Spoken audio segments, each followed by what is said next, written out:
Yung dati bagaan niya Mr. Maravillas na broadcaster ng ABS-CBN noon at lumipat sa iba-ibang mga radyo and television, si Jason Sa, naging masyado na niyang ampalaya. Nanggagato nga po, nanggagatong ng gulo. Kasi naman niya Mr. Maravillas, malapit nang magsara yung SMNI. Sisihin niya dapat, hindi yung administrasyon yung dapat na sisihin niya. Sisihin nila yung kanilang sarili, yung patron nilang si Maudigs. Yun ang punot dulo ng problema na kanilang kinasadlakan. Ito yung mga panggagatong mga kababayan ni Jason Sa. Kaunting panahon daw pa, mapapabagsak na ni Speaker Martin si President Bongbong. At malamang daw nasisibol yung sisibol yung yung isang pagkilos daw. Di gatungan na ninyo. Di ba? Tingnan natin. Yung ABS-CBN nga nang magsara, nag-attempt sila na maglunsad ng mga pagkilos ng malawakang mga protest. Hindi man po nagtagumpay. Kung titingnan mga kababayan, napakalaking network yon at maraming mga sympathizers, mga followers. Kayo pa. Siguro kasi niya Mr. Maravillas, siyempre yung yung consultancy fee ni Jason Sa 1 million. Ngayon anya Mr. Maravillas na suspended for 1 month ng NTC yung operation ng SMNI. Alangan man anya Mr. Maravillas, bayaran pa siya ng 1 million per month. Di ba? Malamang po, kaya masama yung loob mga kababayan ni Jason Sa. But before ko mga kababayan ibigay sa inyo yung full story, click subscribe muna dito sa ating YouTube channel and hit the notification bell para lagi po kayong updated sa mga kaganapan dito sa ating bansa. Like and share na rin po ninyo ng ating video. At wag na rin po ninyo mga kababayan na skip yung ating mga commercial ads para tuloy-tuloy lang ang pag-unlad ng bagong Pilipinas. Sa mga naghahanap ng malinis and spacious fitness gym, punta lang po kayo sa aming Colossal Fitness Gym. We also offer grab car rental with our brand new 2023 model ng Toyota Innova. We also accept booking for those who are planning to travel via PAL, Cebu Pacific, and other airline companies, local and international, and bills payment for Meralco, Bills, PLDT, etc. Ang Colossal Fitness Gym is located at 3rd floor, Security Bank Building, Landco Business Park, Legazpi City, Albay. For inquiries, look for Chilon Maravillas. Contact number 0966-802-0949. Ayos pa. Ayos na Mr. Maravillas. Ito po yung post ni Jason Sa mga kababayan sa kanyang Facebook account. Nanggagatong ng gulo. 2 days ago sabi niya, bukas makalawa sisibol ang isang pagkilos laban sa panggigipit at pagyurak sa karapatan ng isang malayang lipunan. Asa pa kayo? Ayun nga po suspension at saka yung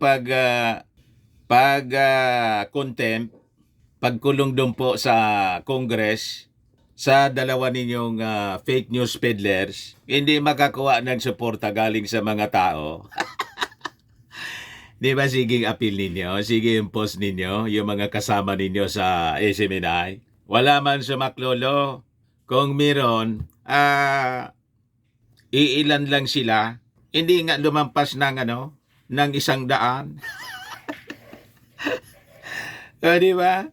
Assuming kayo, alam ng mga mamamayang Filipino ang kwento kung sino yung nagsimula ng gulo, ng problema ninyo. Kayo man lang po yung nagsimula ng inyong kinasasadlakan na problema.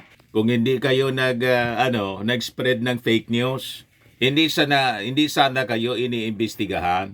At saka anong kinalaman dito ng ating Pangulong Bongbong Marcos? Hindi man siya po katulad ni Maudigs na talagang inamin niya na siyang nasa likod ng pagpasara sa ABS-CBN. Di ba? Tinira ko niya talaga. Galing mismo sa bibig ni Maudigs. Pero dito po, wala mang kinalaman dito yung ating Pangulong Bongbong Marcos.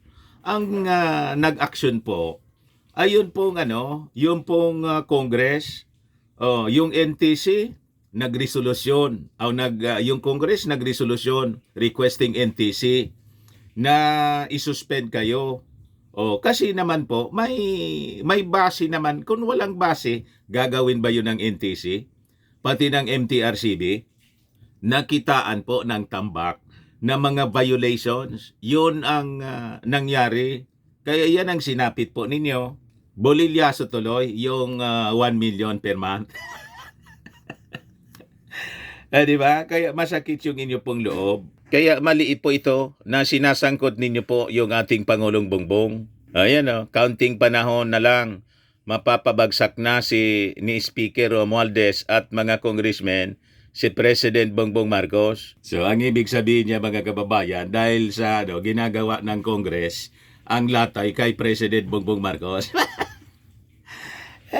Maniwala sa inyong mga propaganda. Walang maniwala sa inyo po. Alam ng mga mamamayang Pilipino ang katotohanan. Sabi pa niya dito, noong tumakbong presidente si PBBM, bukod tanging SMNI lamang ang nagbigay ng 100% support sa kanya. Ngayon, gusto niyang ipasara.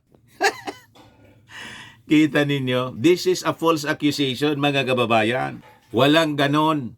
Walang sinabi yung ating Pangulong Bongbong Marcos at hindi siya nakikialam kung ano yung trabaho ng Kongreso. Ganon po siya. Just like yung naging desisyon ng husgado na makapagpiyansa si dating Senador Laila de Lima. Ang itinuturo po yung ating Pangulong Bongbong Marcos. Ano naman ang kinalaman doon ng ating Pangulong Bongbong? Di ba? Inahayaan niya na yung hostisya, mga kababayan, ay gumulong. Nakitaan po ng mahinang ebidensya ng husgado. Kaya si Laila de Lima nakapiyansa. Nasa labas na ngayon. Tapos ituturo nila yung ating Pangulong Bongbong Marcos nakipag-alyado na daw sa mga dilawan. Napakalayo sa katotohanan. And this time, dito sa issue ng SMNI, iniuugnay nila yung ating Pangulong Bongbong Marcos. Anong kinalaman dyan ng ating Pangulong Bongbong Marcos? At ngayon, sinusumbatan ninyo. Ang tawag dito sa amin yan, tamo. Pigtatamo. Kasi daw, nung tumakbong presidente si BBM, bukod tanging SMNI lamang ang nagbigay ng 100% support sa kanya. Ang tanong po, bakit hiniling ba ng ating Pangulong Bongbong Marcos na imbitahan siya? Yung SMNI nag-organize ng presidential debate. Alam naman natin kung anong purpose. Gusto nila na magbida-bida para sakyan po yung presidential elections. Alam ko yan kasi galing ako sa mainstream. Galing ka din sa mainstream, di ba? That's the usual thing na ginagawa ng mga radyo at television during election. Ano ang purpose nila? For rating purposes man lang po siya.